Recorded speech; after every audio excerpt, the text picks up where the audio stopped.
कि मंजिल पर पहुंचे हुए लोगों से कभी ईर्ष्या मत करिए, क्योंकि आपको नहीं पता कि रास्ते में उन्होंने किस किस तरह की मुसीबतों का सामना किया। नमस्ते दोस्तों, स्वागत है आप सबका स्टार्ट करो स्टार्टअप सीरीज के 5th एपिसोड में। दोस्तों, हम ये जो एपिसोड शूट करने आए हैं, ये एक ऐसे गवर्नमेंट ऑफिसर्स के बारे में हम लोग डिस्कस करना चाहेंगे जिन्होंने अपनी सरकारी रेस्पॉन्सिबिलिटीज के बावजूद अपने जो गवर्नमेंट स्कीम्स हैं उनको अक्रॉस इंडिया लेवल पे इंप्लीमेंट किया, यूथ को अपने साथ में कंबाइन किया, उनको यूथ को गाइडेंस दिया और आज उन स्कीम्स के जिनके ऊपर हम प्राउड फील कर सकते हैं, आज डिस्कस करने जा रहे हैं ये पूरा कॉन्वर्सेशन श्री नवीन जी जैन सर के साथ में। सर, हमारा जो पूरा एपिसोड है उसमें हम लोग कुछ क्वेश्चंस का फॉर्मेट है, उस पे आप प्लीज थोड़े से रिप्लाई हमें देखिए, हमारा थोड़ा सा गाइडेंस दीजिए और यूथ डिफरेंटली इससे कॉन्वर्सेशन से मोटिवेट फील करेगा, यही हम उम्मीद करते हैं। तो सर, हमारा फर्स्ट क्वेश्चन है, ये जो गवर्नमेंट हेल्थ सर्वे आया, एक रिसेंटली रिजल्ट आया उसके, तो उसके जो रिजल्ट आए सर वो इतने अच्छे थे और मैं कहूँ सरप्राइजिंग भी थे। जो हमारा एक पैरामीटर होता है चाइल्ड सेक्स रेशियो का, उसमें भी वो काफी इंप्रूव होके आया। पूरे राजस्थान के लिए गर्व की बात है ये। तो प्लीज सर, इस मूवमेंट में आपने यूथ को कैसे उनके साथ एक कंबाइन किया, उनको दिशा दी, प्लीज इसके बारे में सर कुछ आप बताएं। देखिए, जो नेशनल फैमिली हेल्थ सर्वे आया है नंबर 5, वो 2019 से 2021 के बीच में उसका डाटा कलेक्ट किया गया। पूरे इंडिया के सभी स्टेट्स के लिए वो सर्वे हुआ और उसपे हेल्थ के और सेक्स रेशो के संबंध में डाटा इकट्ठे किए गए। तो राजस्थान में भी वो डाटा इकट्ठा किया गया। मैं ये भी स्पष्ट करना चाहूंगा कि ये एक रैंडम सर्वे है। जो एक्चुअल सेंसिस सर्वे सेक्स रेशो का आएगा वो अगले साल 2022 की जनगणना के आधार पे आएगा। तो अभी ये रैंडम सर्वे है और मेरा ये मानना है कि इसमें राजस्थान के जो रिजल्ट आए हैं, इससे बहुत अच्छे रिजल्ट सेंसिस में देखने को मिलेंगे। हालांकि ये रिजल्ट भी एनकरेजिंग है क्योंकि सेक्स रेशो गिरने की बजाय बढ़ता हुआ दिखाई दे रहा है। तो आपने जो कहा कि इस प्रोग्राम को जब 2014 से 18 के बीच में मुझे हेल्थ में रहने का मौका मिला, तो हमने एक प्रोग्राम चलाया था, डॉटर्स आर प्रीशियस। तो मैं आपको बताना चाहूंगा कि मैं एमडी नेशनल हेल्थ मिशन होने के नाते जो बेटियों को बचाने का एक एक्ट है पीसीपीएनडीटी, उसकी पालना कराने का काम करता था। हम लोगों ने उसकी पालना कराने का भी बड़ा अभिनव एक कार्यक्रम चलाया था। इसके लिए हम क्या करते थे कि हम स्टिंग ऑपरेशन करते थे, जिसको सरकार की लैंग्वेज में डिकॉय ऑपरेशन बोलते हैं। इसमें हम लोग जो इस काम में लगे हुए लोग हैं उनकी सूचना हमारे साथ शेयर करने के लिए लोगों को मोटिवेट करते थे कि आप हमें बताइए कि आपके शहर में, आपके आसपास कोई आदमी इस गंदे काम में इन्वॉल्व है क्या, कि जो गर्भवती महिलाओं के गर्भ की जांच करके ये बता रहा है कि इसमें लड़का है कि लड़की है, और फिर लड़की पाए जाने पर तथाकथित रूप से उनका अबॉर्शन कर दिया जाता है, जिसे हम फीमेल फीटिसाइड कहते हैं। और जैसा आप जानते हैं कि राजस्थान का नाम सत्यमेव जयते एक सीरियल आया करता था, उसमें बहुत ही नेगेटिव लाइट में दिखाया गया था और लगातार हम ये सुनते ही रहते थे कि राजस्थान में काफी संख्या में कन्या भ्रूण हत्या होती है। तो उस समय जो मौका हमें मिला, हमने कानून की पालना सख्ती से कराई। हमारी ये जो इन्फॉर्मर स्कीम थी ये बहुत कामयाब हुई और हमें उस कानून का इतना अच्छे से पालन हुआ कि राजस्थान ही नहीं बल्कि आसपास के राज्यों में भी काफी टेरर हो गया था कि किसी भी हालत में गर्भवती महिला के गर्भ में पल रहे शिशु के सेक्स की जांच करना अब पॉसिबल नहीं है, क्योंकि इससे ही हमारी बेटियों का जन्म लेना मुश्किल हो रहा था। लेकिन जब ये सारी चीज हम कर रहे थे तो 2016 में हमारे दिमाग में एक बात आई कि किसी भी सभ्य सोसाइटी में केवल कानून के माध्यम से समाज का भला नहीं हो सकता। हमें उसके अंदर एक विलिंगनेस लानी पड़ेगी, जिसको हम कहते हैं कि लोगों के अंदर एक इच्छा शक्ति होनी चाहिए। तो उसको देखते हुए हमने एक प्रोग्राम शुरू किया, बेटियां अनमोल है, यानी कि डॉटर्स आर प्रीशियस। ये पूरा प्रोग्राम यूथ सेंटर्ड था। तो जो यूथ हमें सुन रहे हैं, मैं उनको बताना चाहूंगा कि यूथ नॉर्मली अपने घर में बैठ के सोचता रहता है कि मैं समाज के लिए कुछ नहीं कर सकता हूं क्योंकि मैं तो अभी कुछ नहीं बना। तो मैं ये बताना चाहता हूं कि अगर हम वाकई में समाज के लिए कुछ करना चाहते हैं तो उसमें इन्वॉल्व होने के लिए, उसमें भाग लेने के लिए हमें कोई बहुत बड़ा ऑफिसर अभी बनने की जरूरत नहीं है। हमारे पास कोई बहुत बड़ी पॉलिटिकल पोजीशन होना भी जरूरी नहीं है, या मेरे पास करोड़ों रुपए होंगे तो ही मैं कुछ काम शुरू कर सकता हूं, ये सोचने की जरूरत नहीं है। क्योंकि हम लोगों ने एक मूवमेंट जो शुरू किया कि हम लोग युवाओं को ही प्रेरित करें। देखिए, अगर मुझे बेटियों को जन्म देने का एनवायरनमेंट क्रिएट करना है तो वो एनवायरनमेंट क्रिएट कर सकते हैं भविष्य में बनने वाले माता पिता। तो हम लोगों ने टारगेट किया कि स्कूल्स की जो बड़ी क्लासेस है 11th 12th, कॉलेजेस या post graduation, medical college, nursing college, engineering college, सब तरह के जो हमारे बड़े कॉलेज है जहां पे 17 साल से 22-23 साल के युवा हमें मिलते हैं, हमने वहां जाकर अपना एक 1.5 से 2 घंटे का सेशन करना शुरू किया, जहां पर हम उनको हर तरह से समझाते थे, उनको तरह तरह के फैक्ट्स देते थे, उनको पूरे वर्ल्ड में क्या हो रहा है, इंडिया में क्या हो रहा है वो बताते थे, और युवा लॉजिक के आधार पे हमसे जुड़ते थे कि वाकई में हमारी बात में लॉजिक है, और युवा हमारे साथ जुड़ के वॉलंटियर बनते थे। फिर आगे वो प्रोग्राम करने जाते थे। मान लीजिए मैंने तो उनके कॉलेज में प्रोग्राम कर दिया और वहां से 10 युवा मेरे साथ जुड़ गए। अब वो 10 युवा फर्दर उस जिले के 10 स्कूल में या कॉलेजेस में जाके प्रोग्राम कर सकते थे, क्योंकि हम उनको पूरी तरह गाइड कर देते थे। अपनी प्रेजेंटेशन, अपनी सारी जो सामग्री थी उनके साथ शेयर कर लेते थे, पेन ड्राइव पे डाल देते थे या व्हाट्सएप पे शेयर कर लेते थे। इसका फायदा हमें ये हुआ, एक चेन रिएक्शन के माध्यम से हमारे हजारों वॉलंटियर्स पूरे राजस्थान में बन गए, और हम लोगों ने युवाओं को टारगेट किया। तो युवा जब युवाओं के बीच में जाके बोलते हैं तो युवा एक बार तो ऐसे सोचते हैं कि ये हमें क्या बता सकते हैं, लेकिन चूंकि हमारी जो मूवी थी, एक बड़ी इमोशनल मूवी हमने बना रखी थी, मैं चाहूंगा कि आप भी जरूर कभी अपने चैनल पे उसको दिखाएं। वो वैसे यूट्यूब पे अवेलेबल है, लेकिन वो कन्या भ्रूण हत्या के विरुद्ध एक बड़ी इमोशनल मूवी है जो हम लोगों ने तैयार की थी। अगर आप वो मूवी दिखाएंगे, वो प्रेजेंटेशन दिखाएंगे और लॉजिक के साथ लोगों को समझाने की कोशिश करेंगे, तो मेरा दावा है कि लोग आपकी बात को जरूर सुनेंगे, क्योंकि आज का युवा लॉजिक पे बात करता है, बिल्कुल वो ढकोसलों से बात नहीं करता है और दकियानुसी नहीं है। तो हमारा ये प्रयास बहुत सफल रहा।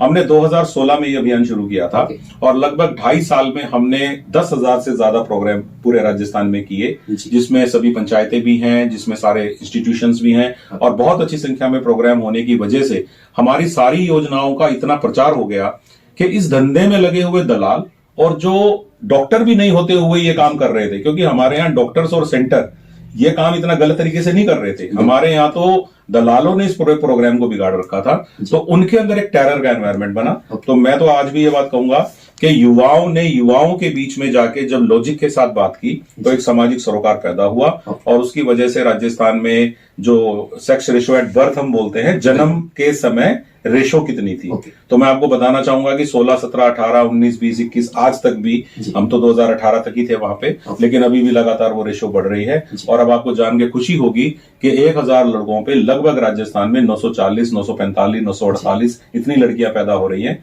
अगर ये ट्रेंड कंटिन्यू रहेगा तो डेफिनेटली हम जो राजस्थान पे कलंक लगा हुआ है उसको धो पाएंगे। सर ये बहुत ही प्राउड मोमेंट होगा हम सबके लिए जब भी ये डेटा ऑफिशियल जब भी नेक्स्ट ईयर रिलीज होंगे राजस्थान के लिए। और उम्मीद है हमारा जो यूथ है आपके साथ इसी मूवमेंट के साथ में आगे बढ़ता रहेगा। सर नेक्स्ट क्वेश्चन मेरा होगा, जो आपने एक स्पर्श मूवमेंट, जो गुड टच बैड टच का जो कॉन्सेप्ट है बेसिकली, और वो बहुत ही छोटे बच्चों को स्पेशली मैं कहूँ तो फेस करना पड़ता है, क्या उसमें भी ये जो पूरी ये एक युवा जो सोच थी वो आपके साथ थी, जो वॉलंटियर्स थे आपके साथ लगे हुए थे पूरे? जी, तो जो डॉटर्स आर प्रीशियस है वो उसमें हमें एक अच्छा एक्सपेरिमेंट हो गया कि यूथ को अगर लॉजिक के आधार पे जोड़ा जाए, उसको इंफॉर्मेशन के आधार पे जोड़ा जाए तो वो सामने आता है। और एक बात और है, आपको अगर कोई भी मूवमेंट चलाना है, आपको कोई भी सामाजिक कार्य करना है, तो आप शनिवार का दिन, संडे का दिन चूज कर सकते हैं। शनिवार का दिन इसलिए अच्छा रहता है कि ज्यादातर स्कूल कॉलेज उस दिन खुले होते हैं, और शनिवार को बहुत सारे लोगों की छुट्टी रहती है। कॉर्पोरेट में भी कई जगह छुट्टी रहती है, कम से कम हाफ डे के बाद छुट्टी रहती है, और सरकार में हम लोगों की भी छुट्टी रहती है। तो सरकार में काफी यंग कंसल्टेंट भी हैं, नए अधिकारी भी हैं, नए कर्मचारी भी हैं, और उन कर्मचारियों के घरों में जो मेंबर्स हैं उनके फैमिली के, वो भी पार्टिसिपेट करते हैं। तो युवाओं को ही हमने आह्वान किया 2019 में कि पूरे भारत में, राजस्थान में इस तरह की घटनाओं की रिपोर्टिंग बढ़ रही है कि छोटे बच्चों के साथ दुष्कर्म हो रहा है, और ये बड़ी बुरी बात थी, क्योंकि आप जानते ही हैं कि अगर हम 4 साल से 11-12 साल तक के मासूम बच्चों के साथ इस तरह की हरकत करेंगे तो आप उनका बचपन ही खराब नहीं कर रहे हैं, उनका युवा काल, उनका अडल्टहुड, जब वो बड़े होंगे, नागरिक बनेंगे, तो वो उस तरह की जिंदगी नहीं बिता पाएंगे जिस तरह की जिंदगी वो बिता सकते थे। तो इसीलिए क्या आप हर जगह पुलिस खड़ी कर सकते हैं? क्या आप हर जगह थाना बना सकते हैं? पॉसिबल नहीं है। इसीलिए सबसे अच्छा तरीका क्या है कि जो ये 4 से 11 साल के बच्चे हैं, इनको आप स्कूल में ही जब ये और अपने सब्जेक्ट पढ़ते हैं, एक इजी 1 आवर का सेशन इनको दे दिया जाए, जिसमें फिर से मैं कहूंगा कि फिल्मों के जरिए, एनिमेशन के जरिए, प्रेजेंटेशन के जरिए बहुत ही सिंपल तरीके से इनको कुछ टेक्निक सिखा दी जाए कि बेटा आप जो है बैड टच को कैसे पहचानोगे, और अगर कोई अंकल आंटी या कोई भैया दीदी आपको पास बुला के आपसे कोई गलत हरकत करना चाहे तो किन छोटी छोटी सिंपल टेक्निक से आप खुद को बचा सकते हो। 1098 भारत सरकार का एक नंबर है जो मुसीबत के समय आपके काम आएगा, क्योंकि वो चाइल्ड से रिलेटेड हर तरह की प्रॉब्लम में आपका सहयोग करता है। तो ये 3-4 सिंपल मैसेज अगर तरीके से एग्जाम्पल के साथ बच्चों को धीरे धीरे समझाए जाएं, रिवाइज कराए जाएं, तो 1 घंटे के सेशन के बाद हमने देखा है कि बच्चे बहुत खुश होते हैं, वो आइडेंटिफाई कर लेते हैं। और ऐसे में हमारे समाज में जो ये विकृत मानसिकता वाले लोग घूम रहे हैं, इनको अपना काम को अंजाम देने में दिक्कत आनी शुरू हो जाएगी, और यही हमारा मकसद है। और मैं आपको बताना चाहूंगा कि कोरोना के आने से पहले लगभग 6-7 महीने हमें मिले थे, तो हम लोग 2000 से ज्यादा स्कूल्स में चले गए थे, लगभग 25 जिलों में। और उन 25 जिलों के 2000 स्कूलों में 6 लाख से ज्यादा स्टूडेंट्स, टीचर्स और पेरेंट्स को हमने टच कर लिया था। उसके बाद हमने ये प्रोग्राम ऑफ कर दिया था एग्जाम समय में, लेकिन अनफॉर्चुनेटली एग्जाम समय में ही देश में कोरोना आ गया, प्रदेश में भी, और उस वजह से अब 1.5 साल से हम लोग ऑनलाइन सेशन कर रहे थे। लेकिन मैं आपको फिर बताना चाहूंगा कि जैसे स्कूल कॉलेज दोबारा खुले हैं, फिर से हम लोगों ने एक नए जोश के साथ स्पर्श के सेशन करना शुरू कर दिया है। नए लोग भी हमसे जुड़ रहे हैं, और ज्यादातर जो हमारी टीम है वो युवाओं की टीम है, क्योंकि हमारी इस टीम में 20 साल से 45 साल तक के लोगों की संख्या ज्यादा है, हालांकि कुछ उससे ज्यादा वाले लोग भी हैं। और मुझे बड़ी खुशी होती है जब युवा पूरे मन के साथ शनिवार के दिन अपनी मोटरसाइकिल से, अपनी कार से, अपने साधन से स्कूल में जाता है या ऑनलाइन सेशन लेता है घर पे बैठ के, और पूरी इंटरेस्ट के साथ वो बात को बताता है, तो बहुत अच्छा माहौल बनता है। तो युवा डॉटर आर प्रीशियस भी चला सकते हैं, युवा स्पर्श भी चला सकते हैं, और मैं कह सकता हूं कि युवा कोई भी सामाजिक काम को बहुत अच्छे से कर सकते हैं। जी। नेक्स्ट क्वेश्चन जो आपसे होगा, जो अभी एज ए यूट्यूबर मैं भी आपको फॉलो करने लगा हूं, शनिवार मोटिवेशन वाला। सर, ये बेसिकली मुझे बड़ा इंटरेस्टिंग लगा कि आप एक सीनियर आईएएस ऑफिसर, इसके बाद आप 2 बड़े प्रोजेक्ट चला रहे हैं, 2 बड़े मूवमेंट आप पूरी टीम के साथ रन कर रहे हैं, जिसमें पूरा स्टेट लेवल का जो यूथ है वो आपके साथ में लगा हुआ है कुछ मूवमेंट्स में। इसके बाद सर आपने अपने टाइम को भी मैनेज किया, और उसके बाद एक आप यूथ को मोटिवेट करने के लिए यूट्यूब, जो कि आजकल रिसेंटली काफी हिट हो रहा है, मोटिवेशनल चैनल्स, तो उसमें आप यूथ को एक नई डायरेक्शन देने की कोशिश कर रहे हैं। इसका क्या कॉन्सेप्ट है सर? ये आपके माइंड में कैसे क्लिक किया कि मैं एक यूट्यूब चैनल स्टार्ट करूं यूथ के लिए? एक नई सोच हमें लगती है सर आपकी इसमें।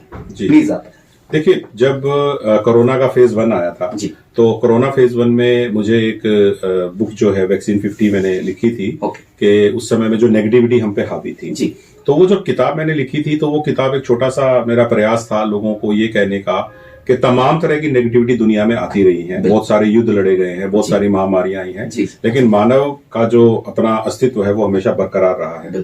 तो छोटी छोटी मुसीबतों की वजह से इतना डिप्रेस फील मत करिए कि आप उस डिप्रेशन की वजह से अपना उतना नुकसान कर लें जितना कोरोना भी नहीं करेगा। एक पॉजिटिविटी की जरूरत है, पॉजिटिविटी की जरूरत थी, तो वो किताब लिखी। तो उस किताब को लिखने के साथ ही दिमाग में ये आइडिया बनने लगा कि किताब तो एक 1 टाइम एफर्ट है। आपने किताब लिखी, लोगों ने पढ़ ली, उसके बाद किताब अपने सर्कुलेशन से चली जाती है, धीरे धीरे अपना काम करती है। लेकिन कहीं ना कहीं YouTube एक ऐसा चैनल है जिसपे युवा भी हैं। मैं कहूंगा युवा क्या, आज तो हर एज ग्रुप का आदमी उसके ऊपर है, और आप सर्च करेंगे तो आपको हर टॉपिक पे उसमें बहुत सारी चीजें मिलती हैं। काफी वैरायटी ऑफ टॉपिक्स। YouTube को चूज करने का रीजन बहुत ऑब्वियस था कि लोग उस पे अवेलेबल हैं।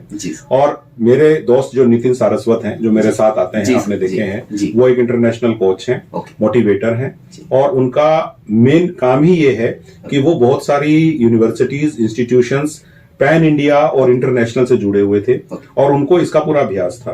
तो मुझे लगा कि उनके माध्यम से यदि मैं उनके साथ पेयर अप करके अगर एक प्रोग्राम करूं जो बिल्कुल रॉ होना चाहिए, रॉ का मतलब है कि उसमें कोई बनावटीपन नहीं होना चाहिए, फिल्टर नहीं लगे, और उसकी पहले से कोई विशेष तैयारी ना करी जाए, केवल हम दोनों आपस में एक टॉपिक डिसाइड करें, और उस टॉपिक पे हम एक्सटेम्पोर बिल्कुल एकदम रॉ बात करें, और उसमें ये कोशिश करें कि उस सब्जेक्ट को हर लैंग्वेज, मेरा मतलब है कि जो बहुत सिंपल चीजें भी समझ पाते हो, बहुत ज्यादा जो पढ़े लिखे नहीं हो लेकिन चीजों को जानते हो, उन लोगों तक हम पहुंच जाएं, उनको चीजें एक्सप्लेन कर दें, चाहे साइकोलॉजी के कंसेप्ट हो, चाहे मैनेजमेंट के हो। तो ये दोनों बहुत ही अदरवाइज कॉम्प्लिकेटेड लगते हैं देखने में, और इसके थ्रू ये हमने चैनल शुरू किया, और धीरे धीरे हम लोग 43 एपिसोड कल शाम को 26 तारीख तक शूट कर चुके थे, 26 नवंबर तक। और हमारा इरादा यही है कि जब तक हमें लगेगा कि कुछ टॉपिक्स चलते रहेंगे, हम लोग भी आते रहेंगे।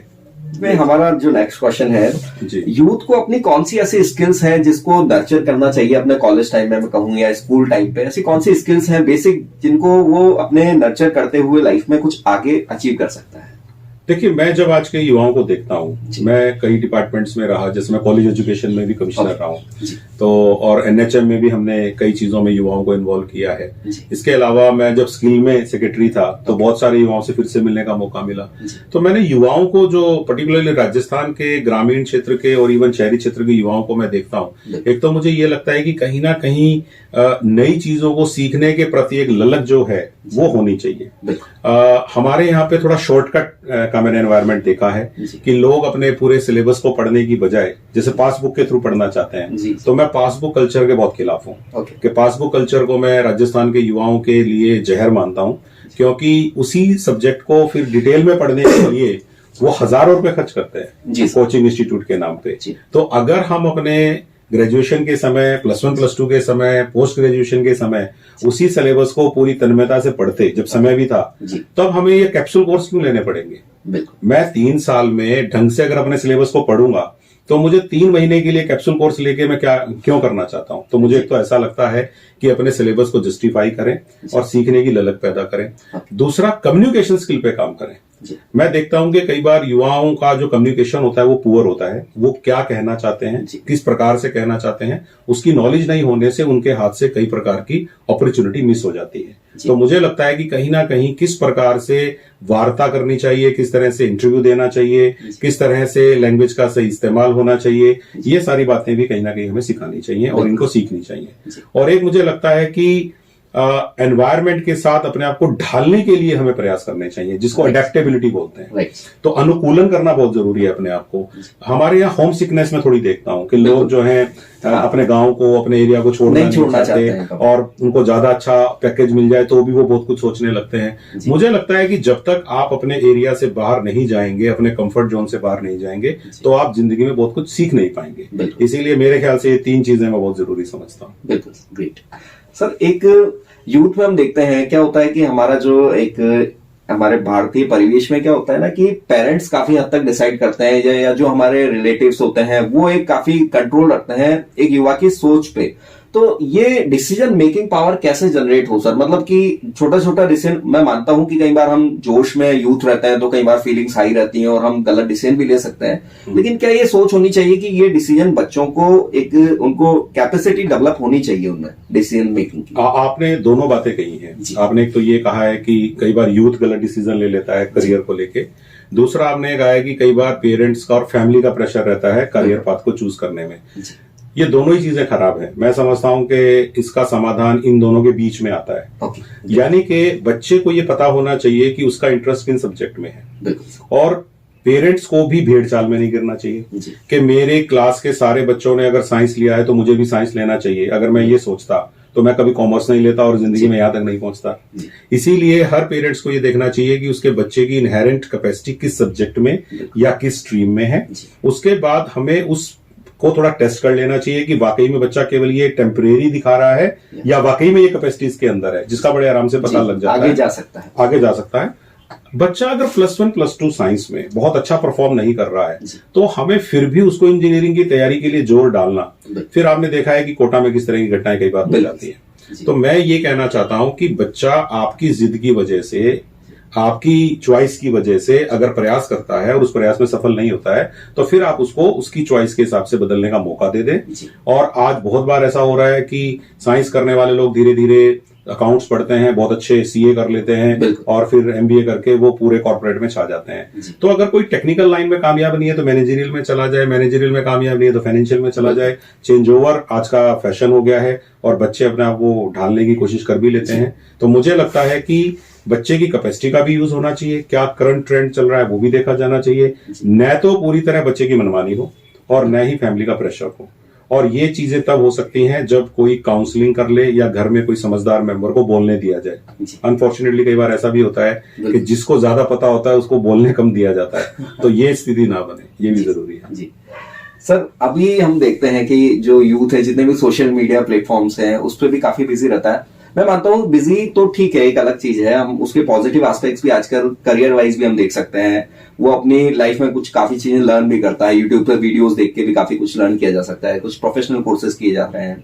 लेकिन इसके अलावा क्या यूथ अपने लिए फ्री टाइम निकालने की क्या इंपॉर्टेंस है सर? क्या यूथ को लगना चाहिए कि यार ये मेरा टाइम है 1 आवर जिसमें मैं अब खुद को दूं, मैं अपने बारे में सोचूं, एक कहते हैं ना मतलब आत्मचिंतन बेसिकली, तो उसके बारे में आप सर बताएं।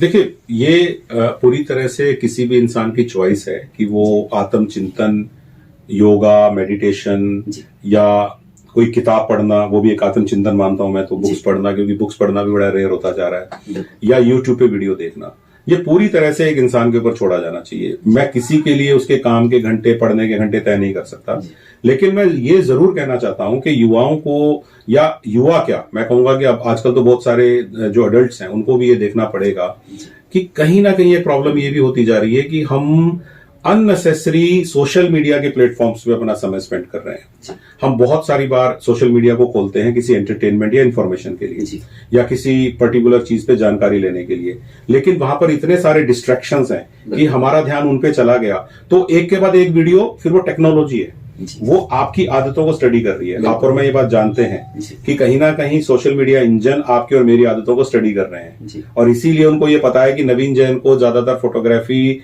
या टूरिज्म वाले या मोटिवेशनल वाले चैनल्स देखना पसंद है, तो वो एल्गोरिथम के हिसाब से मुझे फॉलो करके मेरे ऊपर अपनी चॉइस डालने की कोशिश करता है। तो हमें इस जाल को समझना चाहिए, इससे बाहर आना चाहिए, और हमें ये देखना चाहिए। आज जब हम लोग सिविल सर्विस की तैयारी करते थे, थैंक गॉड उस समय सोशल मीडिया नहीं था, इंटरनेट इतना पॉपुलर नहीं था, या आया भी नहीं था ढंग से, तो हम लोगों को तैयारी केवल बुक्स के माध्यम से या क्लास के माध्यम से करनी थी।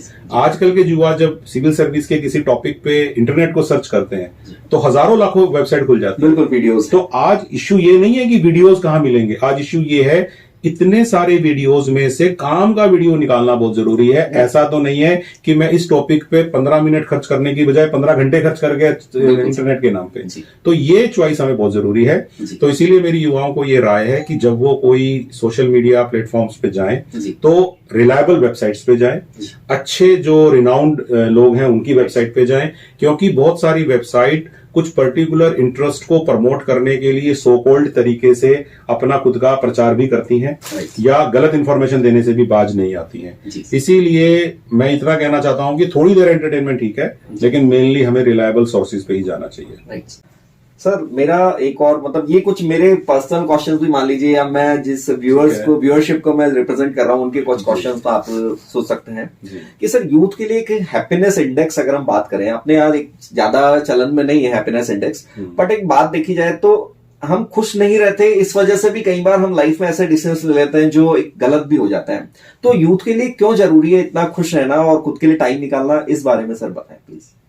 देखिए, ये बड़ा कॉम्प्लिकेटेड सी बात है कि happiness index for youth, even अगर हम उस देश की बात करें जहां से हैप्पीनेस इंडेक्स आया है, भूटान, तो अगर आप उस पूरे इंडेक्स को स्टडी करेंगे तो आपको देखने में लगेगा कि बहुत सारी सब्जेक्टिविटी की बातें हैं। आपको अगर आप वो पूरे इंडेक्स की स्टडी करेंगे तो आपको लगेगा कि कुछ चीजें जो उसमें गिनी जाती हैं, आपको लगेगा कि शायद ये इंडिया के रेलेवेंस में उतनी जरूरी मुझे नहीं लगती। तो पहले तो मैं इंडेक्स पे बात कर लूं। आप जो कहना चाहते हैं मैं उसका भाव समझ गया हूं। आप ये कहना चाहते हैं कि युवाओं के लिए खुश रहना इंपॉर्टेंट है। हाँ। देखिए, खुश रहना एक बड़ा ही मतलब इतना आसान समझने वाली बात नहीं है। आप किस चीज से खुश रहते हैं ये बड़ा मुश्किल हो गया है डिसाइड करना।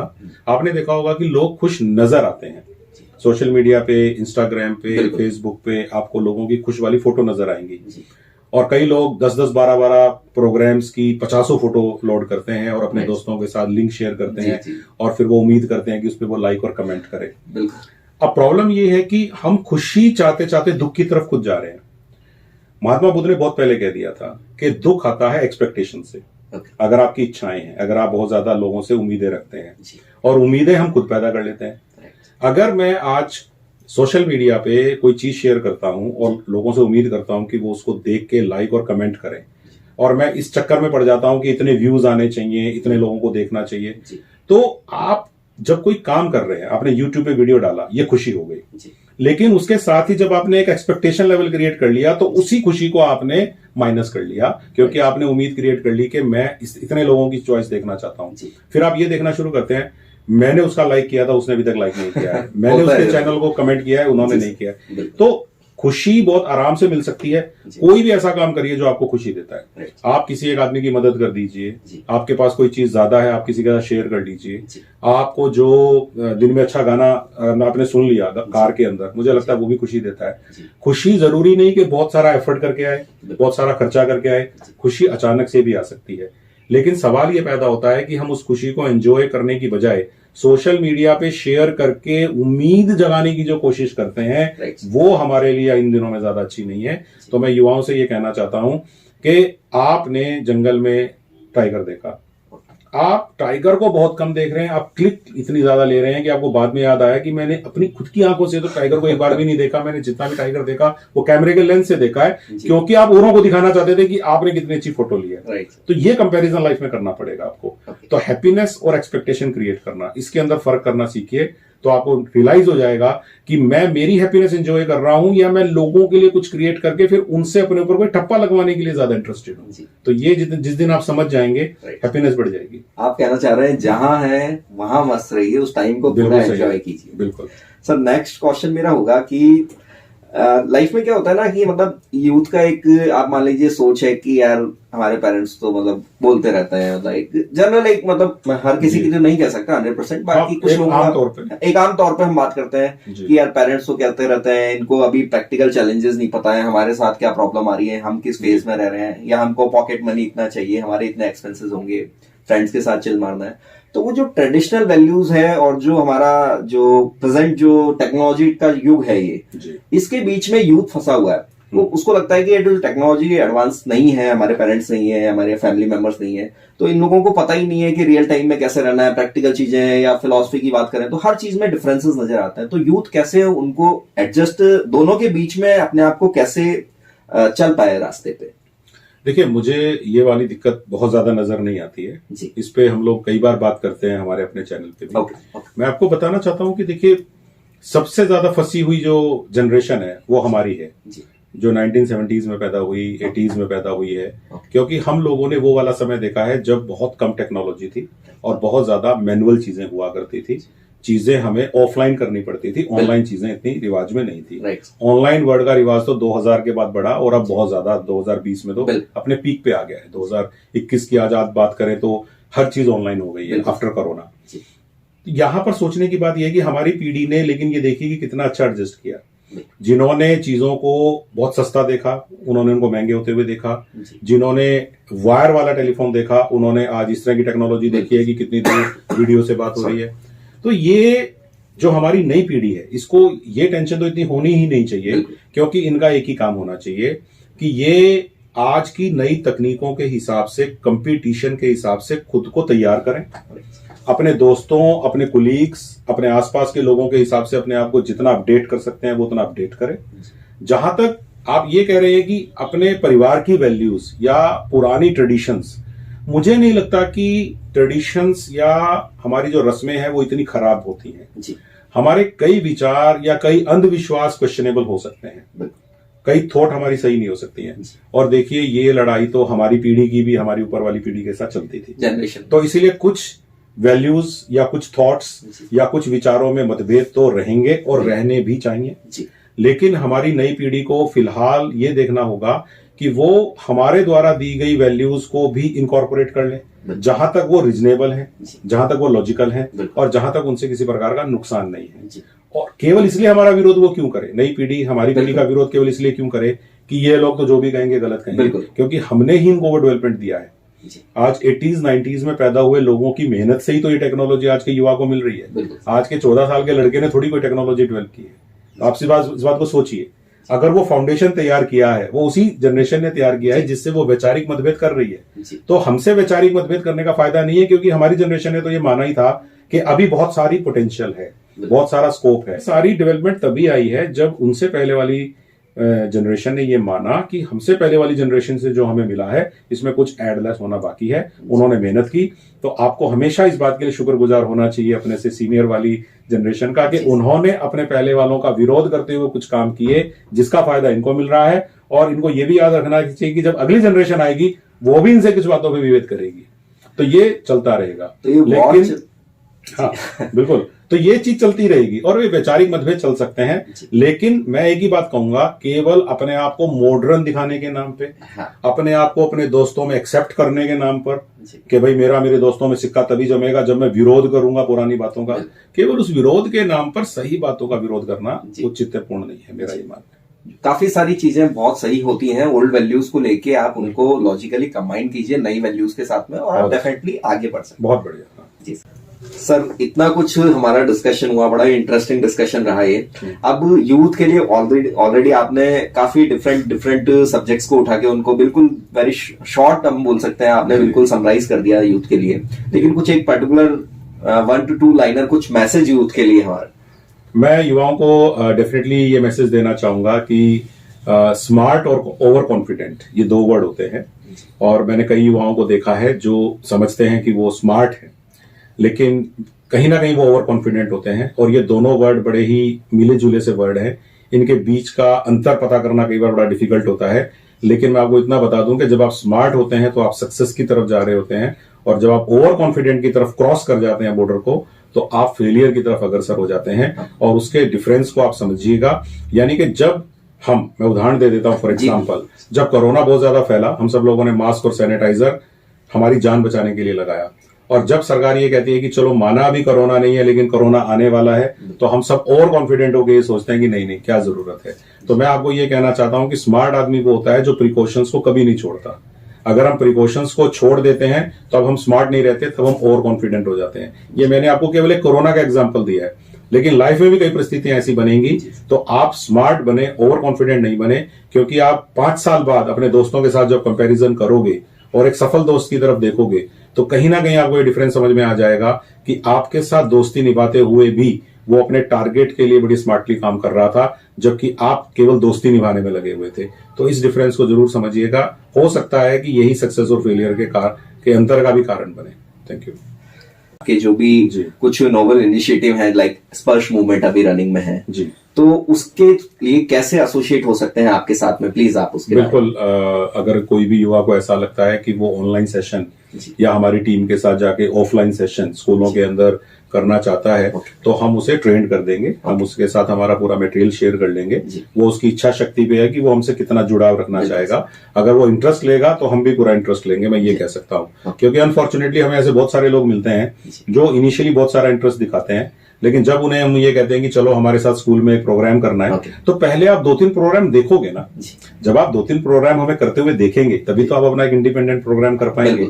लेकिन वहां हम बहानेबाजी करने लगते हैं कि मैं बिजी हूँ, तो फिर हम उन्हें ये बताते हैं कि बिजी हम सभी हैं, हम सभी के घरों में भी काम है, लेकिन आपको थोड़ी कमिटमेंट रखनी पड़ेगी। तो फिर भी मैं युवाओं से कहना चाहता हूं कि अगर आपको लगता है कि आप भी गुड टच बैड टच के इस कार्यक्रम में हमारे साथ जुड़ना चाहते हैं, आप भी चाहते हैं कि हम केवल बात नहीं करें, दुनिया को बदलें, तो स्पर्श एक पहल, SPARSH स्पर्श EK और PAHAL, आप स्पर्श एक पहल को टाइप कर दीजिए तो हमारा फेसबुक पेज खुल जाएगा। आप फेसबुक पेज पे हमारे पेज पे जाइए, वहां पर आपको सारे कॉन्टेक्ट नंबर मिल जाएंगे, वहां पर हमारे वीडियोस भी हैं, वहां पर हमारी बहुत सारी एक्टिविटीज भी हैं, और आप चाहें तो बड़े आराम से उस फेसबुक पे एक मैसेज डाल दीजिए इनबॉक्स के अंदर कि मैं सो एंड सो हूं, मेरा मोबाइल नंबर ये है और मैं इस एरिया में काम करना चाहता हूं। आप चाहें तो ये भी कह सकते हैं कि मैं केवल सवाई माधोपुर में काम करना चाहता हूं, मैं केवल भरतपुर में काम करना चाहता हूं, या मैं केवल जयपुर में काम करना चाहता हूं, एरिया, तो हम आपको उसी एरिया के लिए ही अप्रोच करेंगे और आपकी इच्छा पे है। मैं फिर यह कहना चाहता हूं, ये एक वॉलंटियर प्रोग्राम है,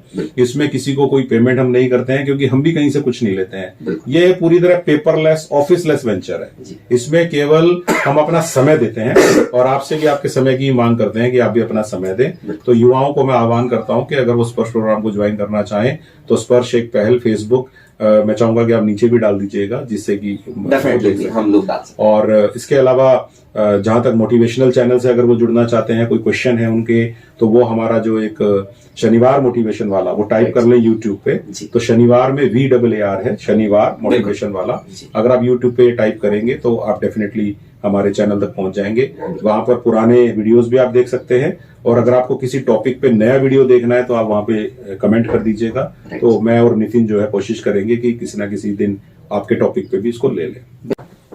स्टार्ट करो स्टार्टअप के जो कुछ एपिसोड्स है मुझे देखने का मौका मिला कि यूट्यूब पर जो वीडियोस इसमें डले हुए हैं, डेफिनेटली जिन लोगों की जर्नी बड़ी रिमार्केबल रही है, जिन्होंने बहुत छोटी शुरुआत करते हुए अपना नाम सोसाइटी में बनाया है, अगर ऐसे लोगों की स्टोरी हम अपने समाज के दूसरे लोगों के साथ शेयर करते हैं, पर्टिकुलरली युवाओं के साथ शेयर करते हैं, तो युवाओं के अंदर एक कॉन्फिडेंस पैदा होता है कि मुझे भी ऐसा सक्सेस मिल सकता है। लेकिन युवाओं को ये भी समझना पड़ेगा कि उन लोगों ने जो मेहनत की है वैसी मेहनत भी करनी पड़ेगी। क्योंकि मैं हमेशा ये बात कहा करता हूं कि मंजिल पर पहुंचे हुए लोगों से कभी ईर्ष्या मत करिए, क्योंकि आपको नहीं पता कि रास्ते में उन्होंने किस किस तरह की मुसीबतों का सामना किया है।